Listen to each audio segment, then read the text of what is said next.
समस्त सुधीजनों को राधा वल्लभ त्रिपाठी का सादर नमन। संस्कृत साहित्य में संस्कृत से संबद्ध ज्ञान की परंपराओं में साकार से निराकार और निराकार से साकार की ओर जाने की प्रवृत्ति दिखाई देती है। जो साकार है वह निराकार हो जाता है, निराकार साकार हो जाता है।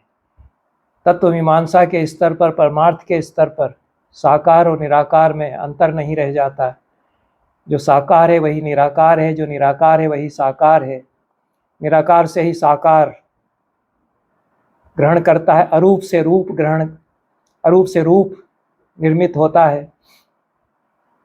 ये तत्वमीमांसीय विचार हमारी चिंतन परंपराओं में आते हैं।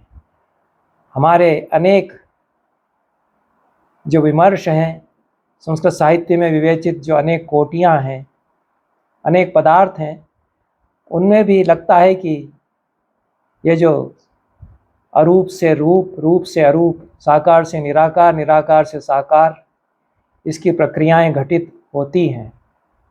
भूत शब्द आता है, प्रसिद्ध शब्द है। समस्त भारतीय भाषाओं में भी भूत शब्द संस्कृत का प्रयुक्त होता ही है।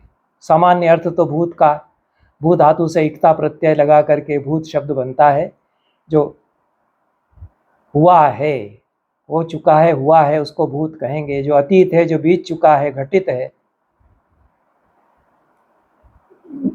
घटित हुआ है, गढ़ा गया है, इसलिए भूत है। तो निर्मित हो चुका है, आया है, अस्तित्व में आ चुका है, इसलिए भूत उसको कहेंगे। पंचमहाभूतों को भूत इसीलिए कहते हैं कि वे अस्तित्व में आ चुके हैं। परम तत्व से आकाश, आकाश से वायु, वायु से अन्य तत्व निकल करके वे अस्तित्व में आ चुके हैं, इसलिए भूत कहलाते हैं। वे निराकार नहीं हैं। भूत वह होगा जो कि साकार है और अस्तित्व में आ चुका है। सामान्य अर्थ फिर यह होगा। लब्धम प्राप्तम भावितम आसादितम च भूतम च। लब्ध है, प्राप्त है, विन्न है, भावित है, आसादित है, भूत है। ये पर्याय अमरकोश में भूत के बताए गए हैं।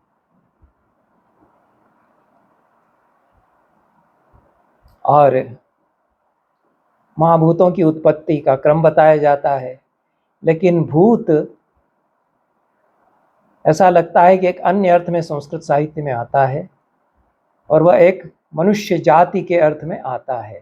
और एक दूसरा अर्थ भूत जो है, जो अदृश्य हो चुका है समाप्त होने के पश्चात, उसके लिए भी आता है। इसमें तो प्रक्रिया साकार से निराकार में जाने की घटित होती है। भूत यदि अस्तित्व में आया है तो साकार है। जब हम कहते हैं कि भूत तो कोई अदृश्य तत्व है तो वह निराकार है। यहाँ साकार से निराकार में भूत की अवधारणा चली गई। और ये कैसे चली गई, यह विचारणीय है। क्योंकि पुराणों में भूतों के वर्णन हैं, उनको देखते हुए लगता है कि यह मनुष्य जाति है, छोटे कद के लोग हैं, प्रलंबोष्ठ हैं, उनके दांत भी लंबे होते हैं, यह कहा गया है। स्थूल शरीर वाले भी कुछ होते थे, नाटे कद भी और थोड़ा स्थूल शरीर भी। और बभ्रू वर्ण कहीं इनका बताया गया है, और लंबी भौहें इनके होती हैं, यह कहा गया है। और नील लोहित, ऐसा इनके लिए कहा गया कि नील लोहित होते हैं। तो नीला या काला कुछ वर्ण है, लेकिन लाल रंग लगाते हैं या तो कहीं सिंदूर आदि लगाते हैं, इसलिए नील लोहित है। कुछ पिंगल वर्ण के भी कहे गए हैं। और बहुत शक्तिशाली होते थे, शारीरिक दृष्टि से बहुत शक्तिशाली बताए गए हैं। सर्प धारण करते हैं, यह भी भूतों के लिए आता है। तो नाग जाति से संबंध है भूतों का। कहीं भूत जाति का नाग जाति से संघर्ष है, इसके वर्णन मिलते हैं। युद्ध दोनों में होता है। नाग भूतों को भगा करके और सीमा के उस पार भेज देते हैं, यह भी कथाएं आती हैं। और केशों को मुकुट की तरह भूत बांध कर रखते हैं, ये वर्णन आते हैं। सारे वर्णन ब्रह्मांड पुराण तथा अन्य पुराणों में आते हैं। पशुओं का चर्म धारण करते हैं वस्त्र के स्थान पर, अथवा नग्न रहते हैं, यह भी वर्णन आते हैं। इन सब से लगता है कि ये कोई आदिम जनजाति है भारत की, जिसको भूत ये लोग कह रहे हैं। और अस्त्र इनके जो हैं वह शूल, धनुष और असी इनको अस्त्र के रूप में धारण करते हैं। हथियार तो ये लिए रहते हैं। तो ये वन्य जाति है और जंगली हैं, ऐसा भी लगता है पढ़ते हुए। नृत्य और संगीत के प्रेमी होते हैं, नाचते हैं और संगीत प्रेमी होते हैं, ये वर्णन आते हैं। असुरों का और नाग जाति के लोगों का और भूतों का संबंध है। असुर भी एक जाति है, मनुष्य ही है। और जो वर्णन मिलते हैं उनके आधार पर कह रहा हूँ, मनगढ़ंत बात नहीं कह रहा हूँ। तो ये परस्पर इनमें संपर्क है, सामाजिक संगठन इनके हैं। हिमालय के पर्वतीय प्रदेशों में भूत जाति के लोग निवास करते हैं, दूर उत्तरीय प्रदेशों में निवास करते हैं। इस प्रदेश के मूल निवासी हैं, ऐसा भी प्रतीत होता है। और असुरों से भी संघर्ष भूतों का हुआ, नागों से भी संघर्ष हुआ। असुरों का जो दबाव बढ़ा तो और भी पहाड़ी प्रदेशों में ऊपर वे कहीं चले गए। शंकर के गणों में भूतों का वर्णन आता ही है। शंकर के अनुयायी हैं, शंकर के साथ रहते हैं। शंकर का कभी कभी असुरों से युद्ध होता है तो उसमें भूत उनकी ओर से लड़ते हैं। उनके सेनापति कुछ भूत हैं, उनके सेनापतियों के जो नाम आते हैं उसमें वीरभद्र, यह और नंदी, ये भी उनके सेनापति। और ये जो अंधकासुर से संग्राम हुआ उसमें वीरभद्र उनकी ओर से युद्ध करते हैं, तो उनको रुद्र भी कहा गया। फिर वीरभद्र को रुद्र कहा गया। तो रुद्र एक उपाधि हो जाती है, जो अत्यंत वीर पराक्रमी है उसको फिर रुद्र कहते हैं। तो ये जो वीरभद्र हैं ये रुद्र की उपाधि प्राप्त कर लेते हैं या रुद्र हो जाते हैं। और गणपति भी उपाधि इनको प्राप्त हुई, ऐसा भी वर्णन मिलता है। तो यह अंधक से युद्ध में परम पराक्रम वीरभद्र ने प्रदर्शित किया। अंधक ने हरा भी दिया एक बार, तो फिर से एक विनायक लड़े अंधकासुर से, विनायक को उन्होंने परास्त कर दिया, अंधकासुर ने गणेश को। और नंदी और विनायक दोनों ने अंधकासुर पर आक्रमण किया, अंधकासुर को एक बार परास्त कर दिया। तो ये कथाएं मिलती हैं। और इसी तरह से भृंगी, इनका भी नाम भूत गणों में ही आता है। ये प्रमुख गणपति हैं शंकर के भूतों में, और ये सरदार हैं एक तरह से भूतों के कबीले के, और शंकर के अनुयायी हैं, शंकर के पूजक हैं, ऐसा कह सकते हैं।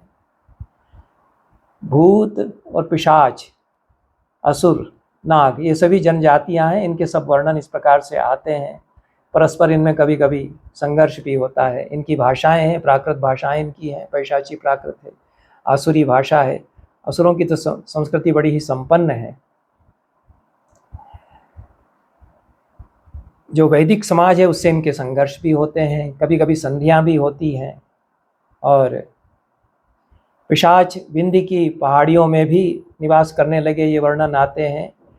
और भूत जाति भी कई बार जो हिमालय के पर्वतीय प्रदेशों में रहती थी वह भाग करके दक्षिण की ओर आई, ये भी वर्णन मिलते हैं। वायु पुराण में, ब्रह्मांड पुराण में और वामन पुराण में ये वर्णन मिलते हैं।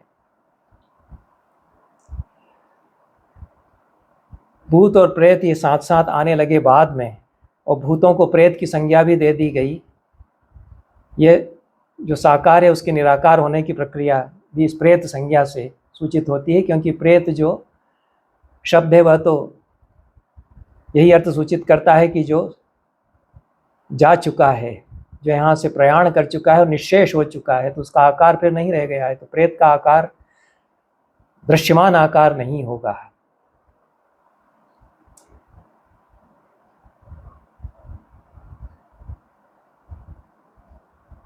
पुराणों में 4 प्रकार के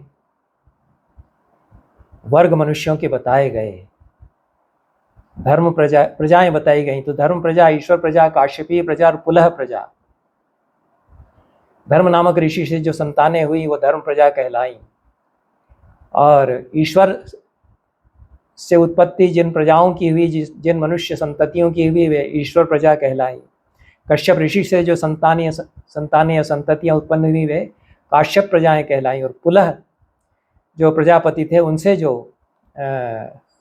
संतानें उत्पन्न हुई वे पुलह की प्रजाएं कहलाई। प्रजा स्यात् संततौ जने। प्रजा का आशय यहाँ मूलतः संतति से ही है। प्रजायते इति प्रजा, जो संततियाँ हैं, जनरेशन्स हैं, उनके लिए प्रजा शब्द आया है। और प्रजा का अर्थ भी सब्जेक्ट्स, पीपुल, जो शासित लोग हैं, प्रजाएं हैं, समाज हैं, उनसे भी हो जाता है, पर शाब्दिक अर्थ इसका जो संततियां हैं उनसे है। तो पुलह की संततियां जो हैं वे भूत कहलाई। पुलह तो बड़े ऋषि हैं, पुलस्त, और उनसे फिर रावण का वंश चलता है।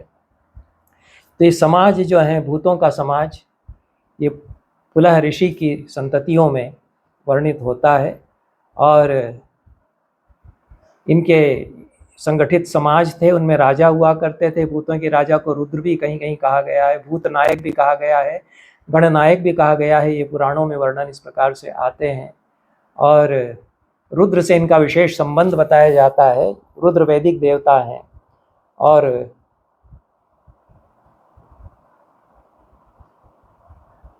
गणपति भी कभी कभी इनके राजा को कहा गया है।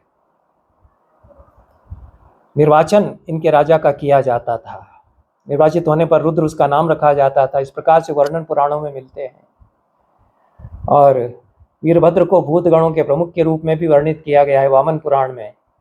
और नंदिकेश्वर को भी प्रमुख गणों के रूप में वर्णन, नंदिकेश्वर का भी गणों के प्रमुख के रूप में वर्णन पुराणों में किया गया है। वामन पुराण में तो भूतों की संख्या भी बताई गई कि इस देश में 11 करोड़ भूत जाति के लोग रहते हैं, और उनके पूज्य देवता हैं, स्कंद भी हैं, भैरव भी उनके पूज्य हैं, ऐसा कहा गया है। तो एक संस्कृति है, धर्म है, और चर्याएँ हैं। आकृति का वर्णन इनका मिलता है। किन्नरों को जिस प्रकार से अश्वमुख कहा जाता है, उनका मुंह थोड़ा सा इस प्रकार से निकला हुआ होता है कि उनको रूपक की भाषा में अश्वमुख कह देते हैं। किन्नर तो यद्यपि बहुत सुंदर होते हैं। भूतों को उसी प्रकार से वानरास्य या मृगेंद्र वदन भी उनके लिए विशेषण दिया जाता है। कुछ वानर से मिलता जुलता उनका मुख रहता है, और उनकी ध्वजा पर मयूर का चिन्ह रहता है, इसलिए मयूरध्वज भी उनको कहा गया है। तो लड़ाकू जाति थी, और लड़ने के लिए सेना के साथ निकलते थे। भूतों को ऊर्ध्वरेतस भी कहा गया है। ये तो बड़ा ही गरिमामय विशेषण है। और शंकर के लिए भी ऊर्ध्वरेतस शब्द का प्रयोग आता है। तो ब्रह्मचर्य जिसने साध लिया है, वीर्य जिसका स्खलित नहीं होता, उसको ऊर्ध्वरेता कहते हैं। ऊर्ध्व चला गया है, ऊर्ध्व या ऊपर चला गया है रेतस, शुक्र जिसका, तो यह भूतों को ऊर्ध्वरेतस कहा गया है। ये समाज इस प्रकार का था कि संयमी बहुत रहे होंगे, ये हो सकता है। और विवाह की पद्धति इनमें रही होगी, पर विशेष वर्णन पुराणों में जितने भूतों के वर्णन मिलते हैं उनमें मिलता नहीं है।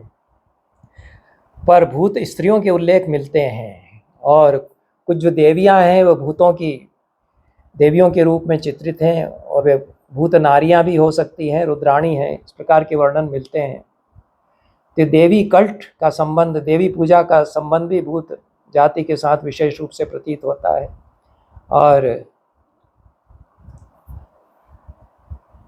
यह संघर्षों के वर्णन नागों से और असुरों से इनके मिलते हैं। यज्ञोपवीत ये धारण करते थे, नाग का यज्ञोपवीत धारण करते थे, ये वर्णन मिलते हैं।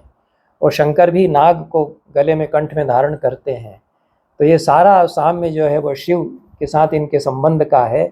और मुंडमाला भी धारण करते हैं भूत, ये भी वर्णन मिलते हैं। शंकर भी मुंडमाला धारण करते हैं।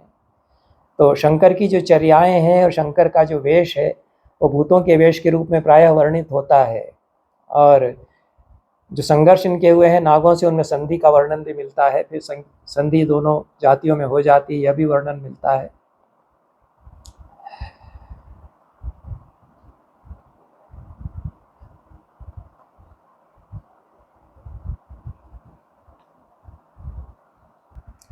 शंकर का एक नाम भूतेश, भूतेशा खंड परशु, ये नाम अमरकोश आदि कोशों में शंकर के गिनाए गए हैं। तो जो भूतों के अधिपति हैं वो भूतेश कहलाते हैं, शंकर का यह पर्याय मिलता है। अब भूतेश्वर के नाम से मंदिर भी मिलते हैं, भूतेश्वर नाम से लिंग भी मिलते हैं। जो मंदिरों में लिंग है उनको भूतेश्वर कहा गया है। भूतेश्वर मंदिर और शिवलिंगों की एक संज्ञा भूतेश्वर सारे देश में अनेकत्र प्रचलित है। भूतेश्वर मंदिर अनेकत्र मिलते हैं और इस पर शोध किया जाए तो बहुत सारे भूतेश्वर मंदिर हैं। भूतेश के नाम से शिवलिंग हैं, जो 12 ज्योतिर्लिंग हैं, इनसे संबंधित भी भूतेश लिंग हैं। और इनकी परंपरा इस प्रकार से प्राप्त होती है कि केदारेश्वर से संबंधित जो उपलिंग है वह भूतेश है। यह वचन पुराणों में भूतेश लिंग के वर्णन में मिलते हैं और यमुना तट पर इनका स्थान बताया गया। केदारेश्वर संभूतम भूतेशम यमुना तटे। यह 12 ज्योतिर्लिंगों का वर्णन जहाँ आता है उनके साथ ही जो उपलिंग है उनका भी वर्णन मिलता है। और ये भूतेश नाम से इन उपलिंगों का जो वर्णन मिलता है, कहीं कहीं चिल्लिका और सरस्वती तट पर भूतेश की अवस्थिति बताई गई है। इससे बहुत प्राचीनता भी इसकी सिद्ध होती है, क्योंकि सरस्वती नदी का तो बाद में लोप हो गया। तो चिल्लिका सरस्वती तीरे दर्शनात् पापहारकम, ऐसा पुराण में वर्णन मिलता है। ये बड़ी प्राचीन परंपराएं। शिव भारतवर्ष के आदि देव हैं। हमारे जो देव मंडल है उनमें प्राचीनतम देव शिव ऐसा लगता है कि हैं। और उनको पूजने वाली जो जाति है वह भूत जाति है। एक प्रधान जाति रही है इस देश की। इस रूप में पुराणों में जो भूतों के वर्णन है और प्राचीन साहित्य में जो भूतों के वर्णन है और वैदिक परंपराओं से, वैदिक साहित्य से भी संबंध कहीं इनका जो जुड़ता है, उस पर विचार किया जाना चाहिए।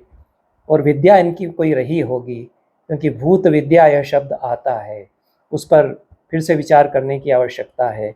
इस पर मैं आगे कभी यथासंभव बात करूँगा। यह वक्तव्य यहीं पर समाप्त करते हैं। सभी को बहुत बहुत धन्यवाद। नमस्कार।